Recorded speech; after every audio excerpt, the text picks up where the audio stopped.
ጤና ይስጥልን የተከበራችሁ ተመልካቾቻችን ከዋልታ ቴሌቪዥን በየሳምንቱ በዚህ ሰዓት ወደ እናንተ የሚደርሰውን የነጻ ሐሳብ የውይይትና የክርክር ዝግጅታችንን የዛሬውን ጀምረናል።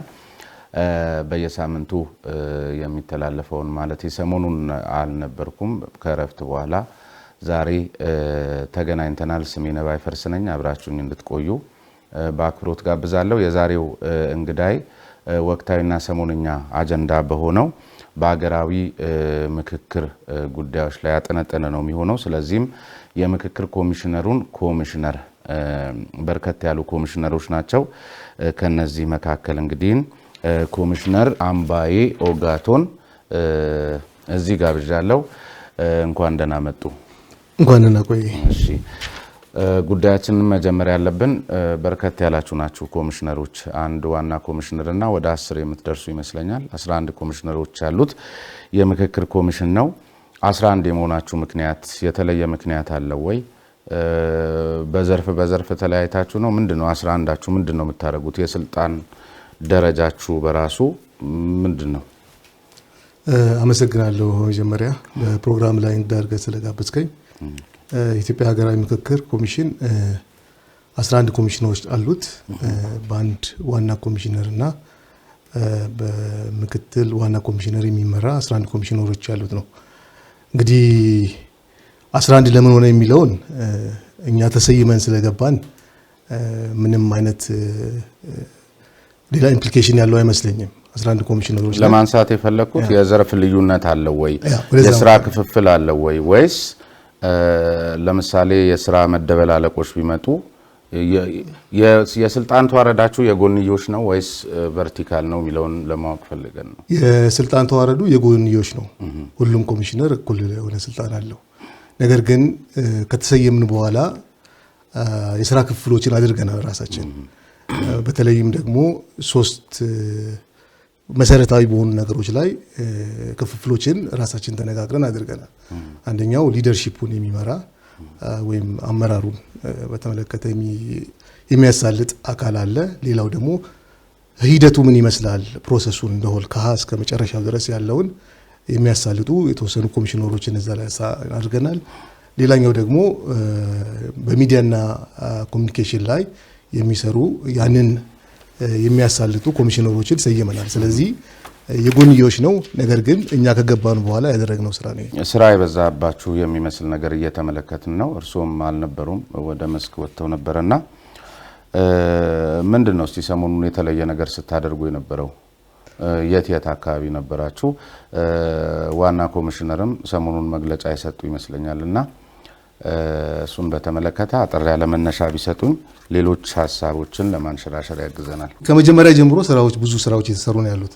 ምናልባት ሰሞኑን ሞር ወደ የሚዲያን ክፍላችንን ማጠናከር ጀምረናልና ከዛ አንፃር ሞር ወደ ሚዲያ ወጥተናል እንጂ ከጀመርንበት ጊዜ ጀምሮ የተለያዩ ስራዎችን እየሰራን ያለ ነው።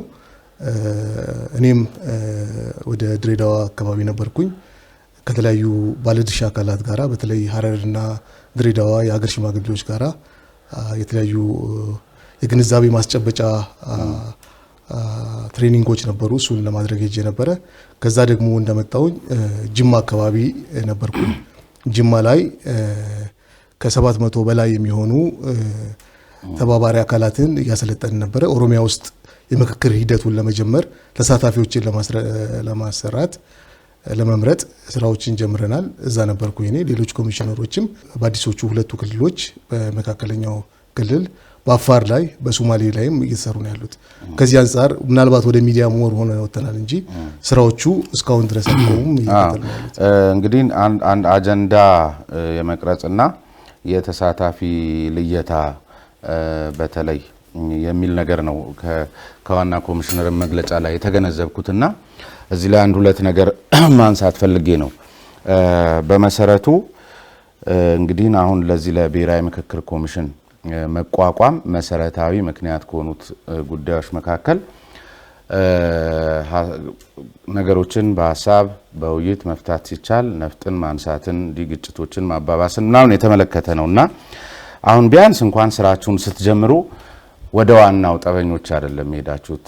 ኦልሞስት ከሞላ ጎደል አጀንዳዎቻቸው ወደ ተመለሱላቸው አካባቢዎች ነው። ከናንተ አኳያ ሄዳችሁም ያገኛችሁት ስንሰማ ከናንተ ዓላማ ውጪ የሆነ የኑሮ ውድነት፣ የሥራ አጥነት በፖሊሲ የሚመለሱ ጉዳዮችን ነው እዛ ስታደምጡ የነበረው። ሁለተኛ ጠበኞቹ የሌሉበት ቦታ ከመሄድ ይልቅ ዋናው በመሰረታዊነት አሁን ላለንበት የኢትዮጵያ መሰረታዊ ችግሩን መፍታት ካለብን ወደ እነሱ ሄዶ በአግባቡ መመለስ ይቻል። ላም ባልዋለበት ኩበት ለቀማ ምንድነው? የአጀንዳ አስልየታ በእርግጥ እዚህ ሀገር የአጀንዳ ችግር አለ ወይ አይታወቅም ወይ? ለምሳሌ በህብረታችን በአብሮነታችን ላይ በቅርጸ መንግስታችን ላይ እንደዚሁም በብሔራዊ ምልክቶች ላይ በብሔራዊና በብሔር ማንነትን በተመሰረተ በፌደራል ስርዓት በመሳሰሉት ጉዳዮች ላይ ነው ይሄ ሁሉ ይትዛ ወረዳና ቀበሌ ያለው ሰው የኢትዮጵያ ህዝብ ተጋስቶ መሰረታዊ ልዩነት አለው ወይ? በባህል አንዱ ብሔር የኔ ምግብ ይጣፍጣል፣ የኔ ልብስ ያምራል፣ አንተ ያምርም ተብሎ ተጋስቶ አያውቅም። ይሄ ይታወቃል። ስለዚህ እናንተም እንደሌሎቹ ከዚህ ቀደም ተቋቁመው ሲከሽፉ ወደ ተመለከትናቸው አይነት ኮሚሽንነት እንዳትወርዱ የሚል ስጋት ማት ሰው አለው። እንደዚህ አይነት ያረዳድ ክፍተቶች እንዳሉ ተረድተናል። እኛ ይሄ የመጣው አይ ቲንክ ሁለት መሰረታዊ ነገሮችን ካለ ማየት ይመስለኛል። አንደኛ እነማን ይሳተፋሉ የሚለውን ነገር በትክክል ካለ መረዳት ነው። ሁለተኛው ደግሞ ይሄ እነማን እንደሚሳተፉ ዶክተር እስቲ እንደው እነማን ይሳተፋሉማ የሚጣሉት ይሳተፋሉ። ልሂቃኖቹ ግጭቱ ያለው በልሂቃኖች መካከል ነው። አገር እያመሰ ያለው የነሱ ችግር ነው። አሁን በአሳታፊነት ደረጃ ለመለካት ምንም ጥያቄ በቃ አሳታፊ ናችሁ።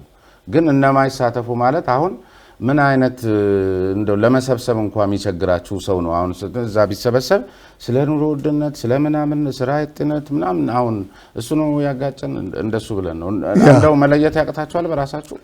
እንግዲህ በህግ የተቋቋመ ተቋም ነውና ህጉን ስናነበው የሚለው ነገር አለ። አንደኛ የህግ መነሻ አለን። እነማን ይሳተፉ የሚለውን ለማድረግ ምን ይላል? የሀሳብ መሪዎች፣ ፖለቲከኞችና የተለያዩ የህብረተሰብ ክፍሎች ይላል። ስለዚህ ይሄ አንደኛው የህግ ማዕቀፋችን ነው። ስለዚህ እነዚህ ናቸው ብለን ከመሄድ የህግ ማዕቀፉ ምን ይላል የሚለውን ስናይ የሀሳብ መሪዎች አሉ፣ አንተ እንዳልካቸው ፖለቲከኞች አሉ፣ የህብረተሰብ ክፍሎች አሉ። ስለዚህ ከዚህ የህግ ማዕቀፍ አንጻር የግድ እነዚህን በተለይ ሶስቱን አካላት ማብራራትና ማስገባት አለብን። አይ የህጉ ማዕቀፍ እንደሱ ቢልም የህጉን ማዕቀፍ ማሻሻል አይቻልም ወይ? ለምን መሰሎትን እያልኩ ያለሁት የህጉ ማዕቀፍ ስላለ የግድ የተለያዩ የህብረተሰብ ክፍሎች በሚል በሀሳብ ማረጥ ምክንያት ነው ኢትዮጵያ ውስጥ ችግር የተፈጠረው ግጭት የመጣው ካለን ያን የሀሳብ ማረጥ የሚያክምልንን ውክልና የሀሳብ ውክልና ነው እንጂ ማድረግ ያለብን አሁን እርሶም በነበሩበት ድሬዳዋ፣ ሲዳማ ምናምን ስንመለከት እንዲህ ሚዲያ ላይ ስናያቸው አስተያየት የሚሰጡ ሰዎች እኛ ሴቶች መወከል አለብን፣ በዚህ በኩል እኛ የአካል ጉዳተኞች መወከል አለብን፣ በዚህ በኩል የሃይማኖት መሪዎች መወከል አለብን እና ይሄ የዚህ የፌዴራሊዝም የምናምን ኢሹ ነው ሀሳብ ነው እዚህ ምክክር ኮሚሽን ውስጥ መወከል ያለበት እንጂ ቡድኖች አይደሉም የሚል እምነት ያለ ሎጂኩም እሱ ይመስለኛል። ይህን ትልቅ ሀገራዊ ኃላፊነት ስንሰራ ዝም ብለን በሰፈገደ የምንሄድበት አይደለም። ስለዚህ የአሰራር ሂደት ማበጀት አለብን አንደኛ። ስለዚህ መጀመሪያ ላይ ያደረግነው በየክልሉ ሄደን ኤክሰፕት ትግራይ አመካክረን ነበረ። በዚህ ሀገራዊ ምክክር ውስጥ ማን ይሳተፍ የሚለውን ነገር ማወያየት ነበረብን። ምክንያቱም በዚህ ሂደት ውስጥ የሚወሰኑ ውሳኔዎች አሉ፣ ትልልቅ ውሳኔዎች። ስለዚህ ውሳኔዎቹ ሲወሰኑ እኛ አልነበርንበትም፣ እኛ አልተሳተፍንበትም፣ አይመለከተንም የሚሉ ጥያቄዎች ተመልሰው እንዳይመጡና ከግጭት ሳይክል ውስጥ እንዳንወጣ ሁሉንም ኢትዮጵያውያኖችን አመካክረናል። በዚህ መሰረት ነው አንደኛ። ሁለተኛ ደግሞ ህግን ጥሰን መሄድ አንችልም። ምንድነው የሚለው ህጉ? የሀሳብ መሪዎች አሉ፣ ፖለቲከኞች አሉ፣ ወይም የፖለቲካ መሪዎች አሉ፣ የህብረተሰብ ክፍሎች አሉ። ስለዚህ ኢትዮጵያ ችግር ወይም ኢትዮጵያ ላይ ያሉ አለመግባባቶች የሁለቱ ብቻ ናቸው ብለን ማስቀመጥ አንችልም። ይሄን ደግሞ የሚደግፍ አሁን አንተ ያልከውን የሚደግፍ የተጠና ጥናትም የለም አንደኛ። ሁለተኛ የማህበረሰብ ክፍሎች ስንል እነማንን ነው? ይሄን አምፓክ እናደርገው። የማህበረሰብ ክፍሎች ብለን ያየናቸው ከህዝቡ ውይይት ባገኘነው መሰረት መምህራን ናቸው። መምህራን ስለ ኢትዮጵያ ጉዳይ አይመለከታቸውም ወይ? እንግዲህ 8 ወይም 9 ማህበረሰብ ክፍሎች ብለን ነው ከወረዳ የተነሳ ነው። አንደኛ መምህራኖች ናቸው። ስለዚህ ማህበረሰብ የሚለው በግርድፉ ለምን አስፈለገ የሚለው ነገር ምናልባት ውሃ አይቋጥርም። መምህራን ያገባቸዋል። የመምህራን ጥያቄ አለ። ሁልጊዜ መሰረታዊ ማህበራዊ ጥያቄዎች አሉ። ሐኪሞች ጥያቄ አላቸው፣ ጋዜጠኞች ጥያቄ አላቸው፣ ሁሉም አላቸው። እሱን የእናንተ ስራ አይደለም፣ ፖሊሲ የሚፈታው ነው። የመምህራንን ጥያቄ ከትምህርት ስርዓት ጋር የተያያዘ ጥያቄ ነው ሊኖረው የሚችለው የመምህራን ጥያቄ። መምህራን የፖለቲካ ጥያቄ ያለ የተጋነነ ኑሮ ታያቅም። መምህራኖች በፌዴራሊዝም በባንዲራ ተለይተው ጎራ ከፍለው ሲጋጩ ሲተራረዱኛ አይተናናቅም። ሐኪሞችም ወዘተርፈ የተለያየ ሙያ ያላቸው የዚህ ሀገር መሰረታዊ ችግር ቀደም ሲል ባልኩት የተለዩ መሰረታዊ የሚታወቁ አጀንዳዎች ላይ ጎራ ፈጥረው እነዚህን ኢንስትሩሜንታሊስት ሆነው እነዚህን አካላት ሲያጋጩ ሲያባሉ ነው እየኖሩ ያሉት። ለምንድነው አጀንዳው የሚሸሸው? ወደዛ መጣለሁ ስሜነ። አሁን ቅድም ያልኩ መምህራን መጣለሁ ለሱ ኤክስፕላኔሽን። መምህራን አጀንዳ አላቸው። ለምሳሌ የሰላም አጀንዳ አጀንዳቸው ነው። የኑሮ ውድነት አጀንዳ አጀንዳቸው ነው። የመልካም አስተዳደር አጀንዳ አጀንዳቸው ነው። እሱን ፖሊሲ አይፈታውም ወይ? አስተዳደራዊ ጉዳይ አይደለም። የምክክር ኮሚሽን ጉዳይ ነው ወይ? ይሄ ነው ልመጣ ነው። ወደዛ ልምጣ። ወደ አጀንዳውም እመጣለሁ። አጀንዳውንም ክሊርሊ በአዋጁ ላይ የተቀመጠ ነገር ስለሆነ አንደኛው መምህራን የህብረተሰብ ክፍሎች ለምን አሳተፋቸው የሚለው መምህራን ናቸው። ሌላኛው ወጣቶች ናቸው። የህብረተሰብ ክፍሎች በሚለው ውስጥ ወጣቶች ናቸው። ወጣቶች በኢትዮጵያ ታሪክ ውስጥ በተለያየ መንገድ ላይ ሲሳተፉ ያሉ ወጣቶች ናቸው። ስለዚህ የህብረተሰብ ክፍል የምንላቸው ወጣቶች ናቸው። ሴቶች ናቸው። ሴቶች አጀንዳ አላቸው። ሌላው ምንድነው? በወረዳ ሌቭል ላይ አሁንም ተፈናቃዮች ናቸው። የህብረተሰብ ክፍል የምንላቸው ምክንያት አለው። የተፈናቀሉበት ምክንያት አላቸው። የነሱ የራሳቸው ድምፅ አላቸው። እነዚህ መሳተፍ አለባቸው። የጎሳ የባህል መሪዎች ናቸው። ስለ አካባቢያቸው ሰላም ማጣት እነዚህ ሰዎች ያገባቸዋል። በአካባቢያቸው ላይ ጎረቤታቸው እንዲገፉ ያደረጋቸው ነገር ምንድነው? የነሱ ድምፅ ምን ይላል? የነሱ እሳቤ ምንድነው? የነሱ እይታ ምንድነው? ያንን ነገር ማየት አለብን። ስለዚህ የህብረተሰብ ክፍል ስንል እነዚህን ሁሉ ነው የሚያጠቃልለው። እነዚህ ሁሉ በኢትዮጵያ ጉዳይ ላይ አያገባቸው ማለት ተገቢነት ያለው አያገባቸውም ያለ የለም። ስለዚህ ከአጀንዳው ውጪ አያገባቸውም ያለ የለም። በኢትዮጵያ ጉዳይ ላይ ማያገባው ሰው የለም። ግን ሁሉም ሰው ስለሚያገባው ለምሳሌ የጤና ሚኒስቴር የሆነ አንድ የጤናን ጉዳይ የተመለከተ ነገር መቅረጽ ሲፈልግ በራሱ መንገድ የተለያዩ አይነት የስታቲስቲክስ መረጃ አወሳሰድ መንገዶች አሉ። አሁን ይሄ ምክክር ኮሚሽን አሳትፍ ያለው በሚል እንደውም ያልበላውን ሲያክ ነው። አሁን አመት ከ8 ወር ከ3 አመት ከተሰጠው 3 አመት የተሰጠው እንትን አዋጁ ላይ እንደውም ሊራዘምለት ይችላል ሁሉ የሚለው እንትን እንደዚሁ ያንከባለላችሁ ነገም ሊራዘምላችሁ እንደሆነ ኮዲው ያስታውቃል። ምን ታረጉ ነበር የሚልም ነገር ስለሚነሳ ያለ አጀንዳው አትግቡ ነው። አሁን እርሱ ያሉት ኢትዮጵያ ላይ ሁሉም ሰው ያገባዋል። ነገር ግን እንዲህ አይነት ሀገራዊ ጉዳይ ደግሞ ሲመጣ ሁሉም በልኩ ነው። ሁሉም ሰው አሳትፋችሁ ይወሳሰብባችኋል። ውስብስብ ነው ስራው ሂደቱ። ሀገራዊ ምክክር ማለት እንደ አንድ ግጭት መፍቻ መንገድ ውስብስብ ነው። ይህን መረዳት ያስፈልጋል። ማንኛውም ሀገራዊ ምክክር ኢትዮጵያን ጨምሮ ሁለት መሰረታዊ ነገሮች የሚፈታቸው አሉ። አንደኛው በአጭር ጊዜ ውስጥ ያሉ ችግሮችን የማየት የማስተዳደር አቅም አለው። ሌላኛው ደግሞ በሎንግ ተርም በረጅም ጊዜ ውስጥ ያሉትን መሰረታዊ የሆኑ ችግሮችን የማየት የመፈተሽ ሪኢንቪዥን የማድረግ ዓላማ አለው። ይሄ እንዲሆን ደግሞ ትክክለኛ የሆነ የአሰራር ሂደት ያስፈልጋል። አጀንዳውን በተመለከተ ወደ አዋጁ መለሳለሁ።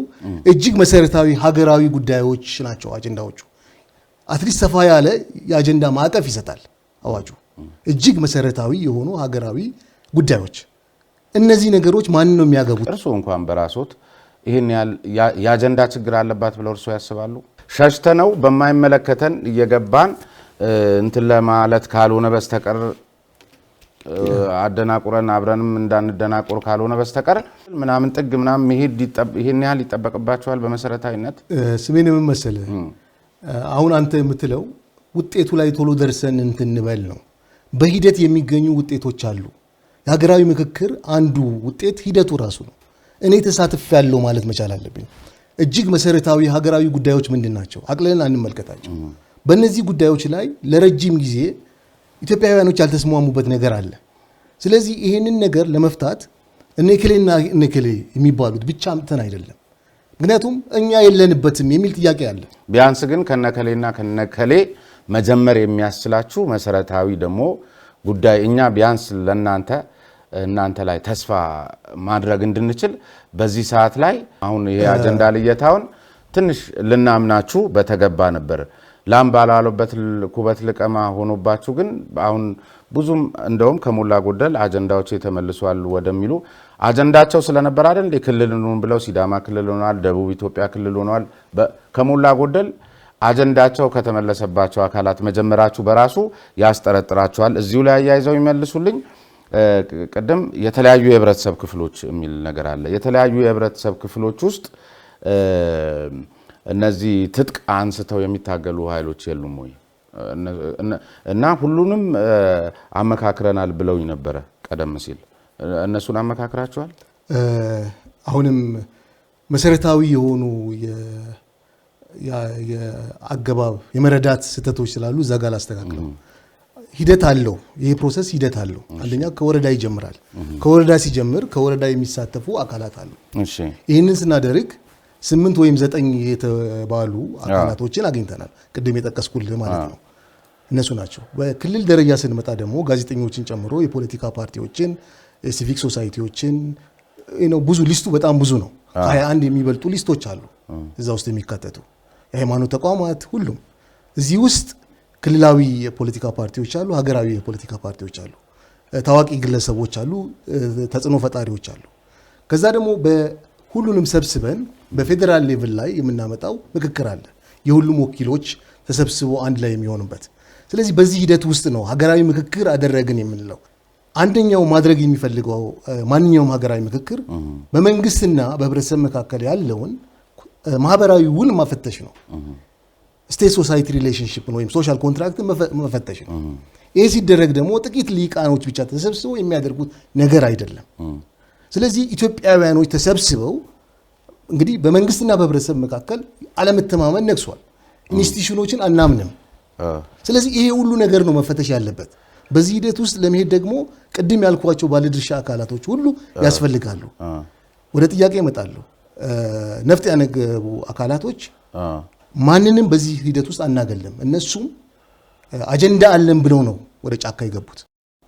ስለዚህ የኢትዮጵያ ሀገራዊ ምክክር ኮሚሽን ከቀን 1 ጀምሮ እነዚህን አካላቶች ወደ ምክክር መድረኩ እንዲመጡ እያበረታታ ነው ያለው። ስለዚህ ምንም አይነት በምን መገለጫ እስቲ ስታበረታቱ አንድ ማሳያ ይንገሩኝ እስቲ። ለምሳሌ አሁን የታጠቁ ኃይሎች የሚባሉ ይታወቃሉ። እያበረታታችሁ ነው? በሬዲዮ ነው እያበረታታችሁ በቴሌቪዥን ወይስ የሆነ ኮሙኒኬት አድርጋችኋቸዋል? አሁን አንዳንድ ጊዜ ይሄ መግለጫ መስጠትን የኢትዮጵያ ሕዝብ አሁን እንደ ማበረታቻ ምናምን ወዘተርፈ ለመቀበል በጣም እየተቸገረ ስለሆነ እንዲህ ስለሆነ ይሄን እናወግዛለን እንዲመጡ ይሄን ምክክር ኮሚሽን ተስፋ አድርገናል ወዘተርፈን አሁን ለመቀበል የሚችል ትከሻ በጣም እያጣ ነው እና እስቲ ከማበረታቻው ሌሎችንም አካላቶች ሁሉ ጥሪ እንዳደረግ ነው። ለምሳሌ ፖለቲካ ፓርቲዎችን፣ ሲቪክ ማህበራትን ሁሉንም ጥሪ እንዳደረግንላቸው ለነዚህም አካላት ጥሪ አድርገናል። በተገቢ ሆነው ኦፊሻሊ ጥሪ አድርገናል። ለማሳያ ያህል ለምሳሌ በቅርቡ በኦሮሚያ ውስጥ ተባባሪ አካላቶችን መመልመል ጀምረን ነበረ። ፖለቲካ ፓርቲዎችን ጠርተናል። በዚህ ወቅት ላይ ጫካ የነበሩ አካላት አሉ፣ አልመጡም። ኮሚኒኬት ማድረጊያ መንገድ የግድ ደብዳቤ ብቻ ነው ማለት አይደለም። ለምሳሌ በዚህ የውይይት መድረክ ላይ እነዚህን አካላት ስማቸውን ጽፈን ባዶ ወንበር አስቀምጠናል። ይህ ምንድነው የሚያሳየው? የኢትዮጵያ ሀገራዊ ምክክር ኮሚሽን ያለውን ቁርጠኝነት ነው። እነዚህ ሰዎች እነዚህ አካላት አስቀምጣቸዋል።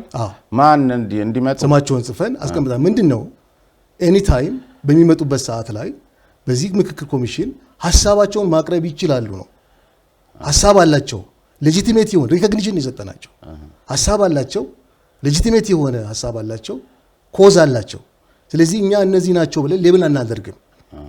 ሀሳብ አላቸው። ስለዚህ ሀሳባቸውን እንዲያቀርቡ ከዚህ በፊትም መግለጫ አውጥተናል። በመግለጫ ምንትን ብለን ለምሳሌ ሸኔን በህዝብ ተወካዮች ምክር ቤት አሸባሪ ብሎ ፈርጆታል። ስለዚህ የእናንተ የስልጣን ወሰን የህዝብ ተወካዮች ምክር ቤት በአዋጅ በተሰጠው ስልጣን መሰረት የፈረጀውን አካል እሱን ሳታስፈቅዱ ሽብርተኝነቱን አንስታችሁ ወንበር ልታስቀምጡበት እውቅና መስጠት የመቻል ስልጣን ወሰን አላችሁ? ማንኛውንም አካል የማነጋገር ስልጣን አለን።